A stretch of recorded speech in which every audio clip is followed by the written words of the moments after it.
Bonjour, ici Lucie de mindsetandmatch.com et marqueuse de points gagnants. Je suis ravie de vous retrouver dans ce nouveau podcast. Un podcast un peu spécial puisqu'il y aura plusieurs épisodes. Ça s'appelle Rédiger un message publicitaire, donc l'épisode 1. Ce premier épisode s'intitule Pour vendre, doit-on être créatif? Donc, intéressant. Qui dit créativité dit souvent art. Et vendre n'est pas un art en soi. Quoique, ça se discute. D'ailleurs, ne parle-t-on pas, dans notre jargon, d'art de la vente? Sommes-nous des espèces d'artistes du business? Ou de simples techniciens? Bref, on s'en fiche, parce que ceci n'est qu'une perception. Et le marketing n'est qu'une guerre de perception. Ce que je sais, c'est que vos ventes passent obligatoirement par une bonne communication basée sur des leviers précis. Des leviers qui existent depuis longtemps. Ce sont les bases. C'est un peu comme les tables de multiplication. On les apprend une fois et on les applique toute sa vie. Et bam, table de 8 pour voir, 8 x 9, ça fait combien 8 x 9, beaucoup de gens à la même table. Bref.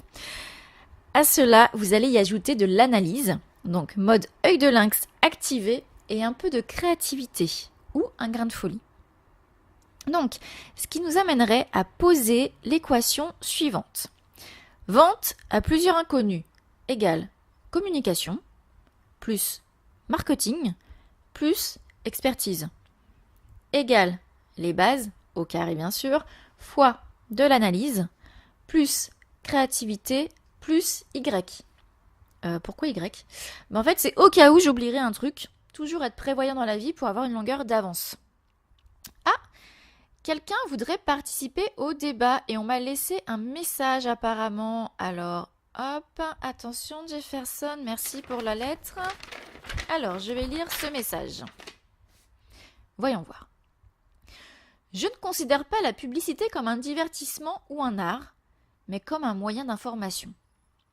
Quand j'écris un texte publicitaire, je ne veux pas que vous le trouviez créatif, je veux que vous le trouviez si intéressant que cela vous fasse acheter le produit.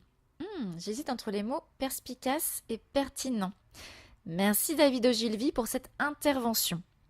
On devrait d'ailleurs tous garder cette phrase en tête. Je vais même la répéter. Je ne considère pas la publicité comme un divertissement ou un art, mais comme un moyen d'information. Quand j'écris un texte publicitaire, je ne veux pas que vous le trouviez créatif, je veux que vous le trouviez si intéressant que cela vous fasse acheter le produit. Elle est géniale cette phrase. Et là, vous allez me dire, mais Lucie, David Ogilvy, c'est qui ça encore? En fait, si vous ne le connaissez pas, il faut absolument vous intéresser à lui. C'est la référence incontournable quand on s'intéresse à la communication et à la rédaction publicitaire, ou ce qu'on peut appeler aussi le copywriting. C'est le papa de la publicité et le créateur des meilleurs messages publicitaires de tous les temps. Il en a inspiré un grand nombre et il a créé même un empire. Bref, il avait l'art et la manière avec cette pointe d'humour grinçant, comme ont en fait ces personnes brillantes.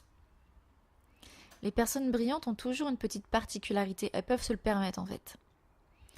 Donc, si je fais un petit peu de teasing, si vous souhaitez faire passer les bons messages et faire acheter votre offre, soyez attentifs à ce qui va suivre. Donc, pour revenir à nos moutons, David Ogilvy. C'est ce monsieur en fait qui a rendu populaire le concept d'image de marque. Je parle souvent d'image de marque. Et bien lui, il a rendu populaire ce concept en 1953. Et il a travaillé avec les plus grandes marques. Donc c'est un niveau de compétition hors pair. Pour l'histoire, en fait, l'image de marque, Claude Hopkins, qui a écrit la publicité scientifique, avait déjà évoqué ce concept d'image de marque en fait 20 ans plus tôt. Donc en 1933. Voilà. Donc en fait, ce que veut nous dire aussi David Ogilvy, c'est qu'il a compris que chaque produit avait une histoire bien, en fait, un produit a une histoire bien à lui, quoi. Une histoire unique. Une histoire où le copier-coller n'est donc pas possible, sauf si vous voulez échouer. Donc, diable, pourquoi les gens copient-collent toujours tout alors? Moi, j'ai pas la réponse, mais il faut arrêter de copier-coller. C'est la facilité, et en fait, c'est une mauvaise facilité, c'est un mauvais pli, parce que vous dites à votre cerveau que vous n'avez pas d'inspiration, donc vous allez copier-coller quelqu'un qui en a. Sauf qu'en faisant ça, vous ne forcez pas votre cerveau à penser autrement et à être ingénieux. Et la créativité, c'est aussi faire parler son ingéniosité, c'est accepter le syndrome de la page blanche et de forcer son cerveau en se disant « faut que je trouve une idée, je vais aller farfouiller un petit peu, je vais lire un livre, j'ai observé autour de moi ». Bref, ayez ces réflexes de dire « il faut que je trouve une idée par moi-même, ça doit être mon idée. Je ne dois pas prendre l'idée de Pierre-Paul Jacques, ça ne sert à rien ». Donc voilà, prenez ce pli. Donc voilà, c'est une histoire unique. Et les clients achètent une histoire et non un produit ou un service. Vous pouvez avoir le meilleur produit ou service du monde. C'est encore une histoire, en fait, c'est une histoire de perception. Je parle encore d'histoire. Le client va acheter une histoire et les grandes marques de luxe l'ont très bien compris. La marque de luxe, en fait, elle vous fait vivre une expérience. Donc avant, pendant et après l'achat. C'est ce qu'on appelle aussi l'expérience client. Donc pourquoi je vous dis tout ça ? En fait, il y a 2 raisons. Parce que celui qui gagne n'est pas celui qui a le meilleur produit. J'ai fait un podcast en fait là-dessus, qui gagne le premier, le meilleur ou l'autre. Donc je vous invite à l'écouter. Donc celui qui gagne n'est pas celui qui a le meilleur produit. Celui qui gagne, c'est celui qui raconte la meilleure histoire. Il ne faut pas raconter seulement une histoire, mais la bonne histoire. Celle qui correspond à votre marque, à vos clients et à leurs valeurs d'usage. Donc les valeurs d'usage, c'est ce qu'on va faire du produit ou service. Qu'est-ce qu'on va en faire ? Le client va devenir client au moment où il se projette et au moment où il considère le ou les bénéfices de votre produit ou de votre service. Le client n'achète pas un produit ou un service en réalité. Il achète l'histoire qu'il se raconte à lui-même et les effets du produit ou du service. Donc ça, c'est aussi intéressant comme notion et d'avoir toujours ça en tête quand vous faites une stratégie marketing ou que vous voulez rédiger en fait votre publicité, que ça soit sur Facebook, les réseaux sociaux, votre page de vente, vos mails, etc. Donc comme je vous disais, en fait, il faut raconter la bonne histoire. Et votre client, c'est votre héros. Donc il y a 3 questions auxquelles vous devez répondre pour connaître les effets de votre produit ou service aujourd'hui. Donc qu'est-ce que votre produit ou service va apporter à vos clients concrètement ? Et j'insiste sur le mot concrètement. Qu'est-ce que votre produit ou service va apporter à vos clients concrètement ?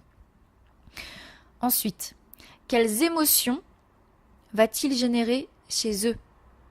Donc quelles émotions votre produit ou service va générer chez eux ? Et la 3e question, c'est quelles sensations vont-ils avoir en consommant ou utilisant votre produit ou service ? Donc l'apport, les émotions, les sensations. Donc pour faire cet exercice, en fait, transcendez-vous, mettez-vous à la place de votre client, ressentez ce qu'il ressent et décrivez tout ça dans le moindre détail. Vous allez tellement bien le détailler qu'on va s'y croire. Par contre, si vous en avez aucune idée, si vous me dites Lucie, mais j'en sais totalement rien, gloups, vous avez loupé quelque chose. Il est encore temps de se rattraper aux branches, mais après, je vous préviens, ça sera la chute. Donc vous êtes prévenus. #pression.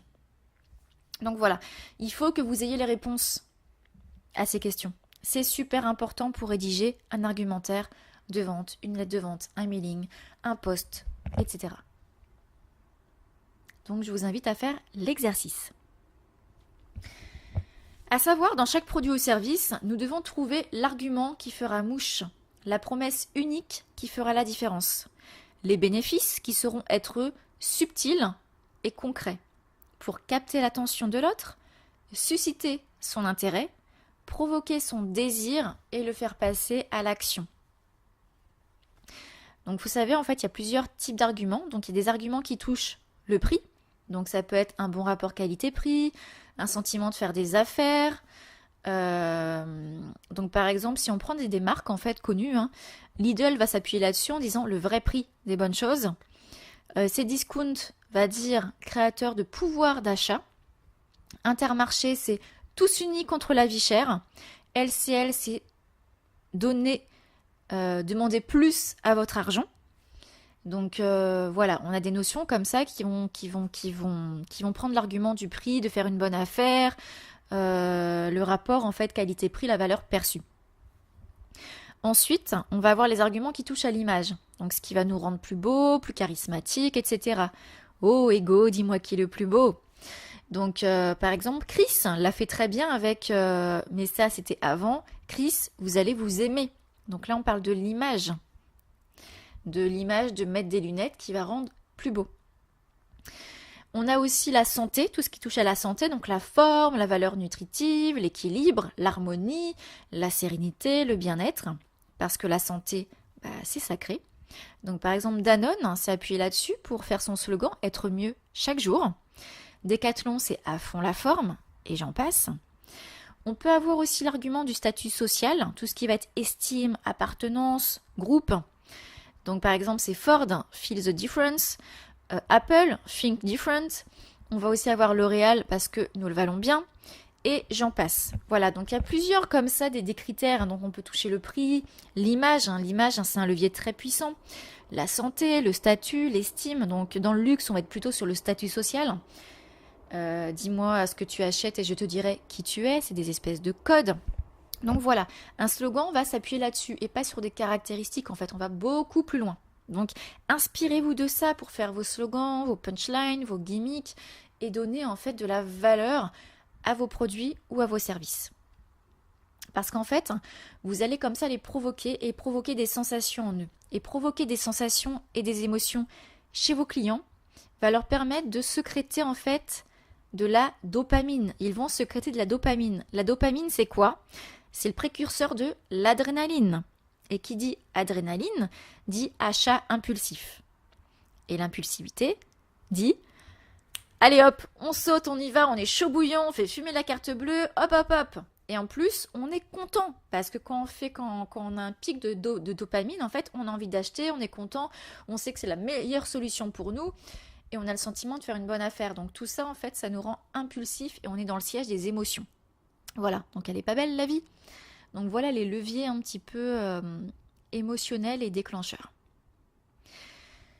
Et je voulais vous dire encore une chose, parce qu'en fait il y a une différence entre faire des supputations en projetant votre propre système de pensée, donc ça c'est une stratégie perdante, je vous le dis tout de suite, parce que votre réalité, c'est pas celle de l'autre.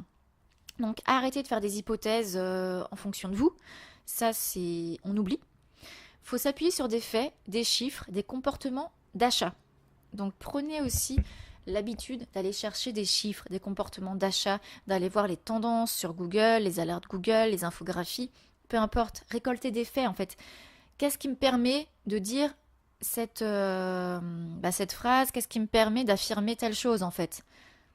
Il faut vous appuyer sur des faits avérés. Donc la règle d'Ogilvy, en fait, semble fonctionner encore aujourd'hui plus que jamais dans un monde où la publicité, le marketing de soi sont omniprésents. Et c'est marrant parce qu'en fait cet homme haïssait les règles. Il disait « je hais les règles ». Le secret pour votre marketing et votre business, c'est qu'il n'y a pas de règles. Bon sang de bonsoir. Bon sang de bonsoir, c'est moi qui l'ai rajouté. Oui, parce qu'il n'y a pas vraiment de règles en fait. Il y a des stratégies, des méthodes, des leviers. Donc ça, c'est la base, il faut les connaître. Mais ces leviers vont s'ajuster selon l'offre et la demande.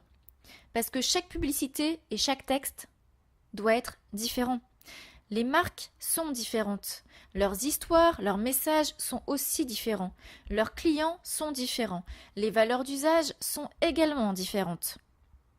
Et en plus, parce que vous devez être cohérent du début jusqu'à la fin, il faut ajuster ces règles et pas faire du copier-coller. Sinon, vous prenez le risque d'être incohérent. Ah, David Ogilvy voudrait intervenir à nouveau. Lisons le message. Alors, on m'attaque parfois parce que j'impose des règles. Rien ne pourrait être plus éloigné de la vérité. Je hais les règles. Je me contente d'indiquer comment les consommateurs réagissent à différents stimuli. Je donne des indications, mais pas des règles. Si vous ne vendez pas assez, c'est parce que vous êtes un mauvais élève. Donc je vais répéter encore une fois. On m'attaque parfois parce que j'impose des règles. Rien ne pourrait être plus éloigné de la vérité. Je hais les règles. Je me contente d'indiquer comment les consommateurs réagissent à différents stimuli. Je donne des indications, mais pas des règles. Si vous ne vendez pas assez, c'est parce que vous êtes un mauvais élève. Élémentaire, mon cher David. Donc on va retenir ça. Si vous ne vendez pas assez, c'est parce que vous êtes un mauvais élève. Bouh! Pour vendre, vous devez faire vos devoirs et apprendre vos leçons. Comme je vous l'ai dit, en fait, il y a une différence entre faire des supputations en projetant votre propre système de pensée et s'appuyer sur des faits, des chiffres et des données des comportements d'achat. Aussi brillants que nous sommes, ou pas, cela dépend des watts de notre ampoule interne, si je puis dire, nous n'avons pas la science infuse. La mauvaise nouvelle, c'est que nous ne pouvons pas penser à la place des autres. La bonne nouvelle, c'est que nous pouvons y remédier différemment pour avoir les réponses à nos questions. Et ça, on va le voir dans l'épisode 2. Comment va-t-on y remédier sans se tromper et adopter une stratégie gagnante pour faire les meilleurs et rédiger les meilleurs arguments de vente, les meilleures pages de vente. Ça, c'est super important pour votre business. Et en fait, moi avec mes clients, je ne commence pas à travailler leur branding sans commencer par ça. Donc voilà, je vous dis à très bientôt pour l'épisode 2. N'hésitez pas à me dire ce que vous en avez pensé, si vous avez, je sais pas, des réactions par rapport à ça, si vous êtes d'accord ou pas avec David Ogilvy, si vous êtes d'accord ou pas avec moi. Et la question de départ, pour vendre, doit-on être créatif ou pas? Telle est la question. Je vous dis à très bientôt pour l'épisode 2. Et en attendant, faites bien vos devoirs et apprenez vos leçons. Allez, ciao!